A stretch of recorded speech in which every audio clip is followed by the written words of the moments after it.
ظاهرة غريبة لم يتم إيجاد تفسير لها، ولكن العرافة ليلى عبد اللطيف قطيع الأغنام التي تدور حول نفسها في حادثة شبيهة لما شاهدته الصين سوف يحدث في الأردن قريبا، وقالت أيضا أنها تتوقع أمور غريبة داخل الأردن، ولكنها لم تحدد أي من الأمور التي تحدث في الأردن. السلام عليكم وأهلا بكم وفيديو جديد.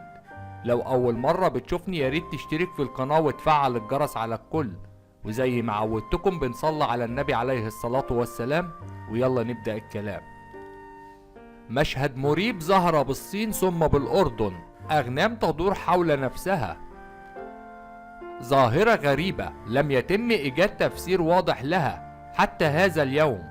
أظهر مقطع فيديو قطيعا من الأغنام في جنوب الأردن وهي تدور حول نفسها، كما حدث ذلك في الصين حيث راح قطيع من الأغنام يدور حول نفسه بلا توقف حوالي أسبوعين.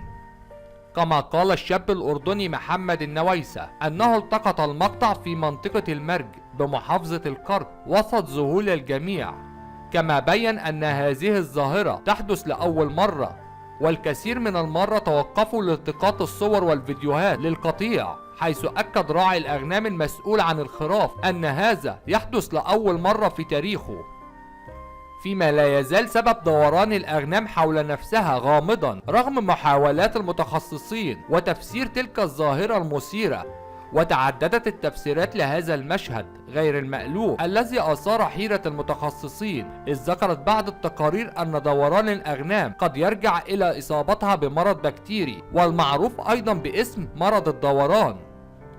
والحد هنا بتكون أهم تفاصيل حلقة النهاردة. ياريت لو عجبك الفيديو تدعمنا بلايك واشتراك في القناة، وما تنسوش تفعلوا الجرس على الكل، واشوفكم في فيديو جديد.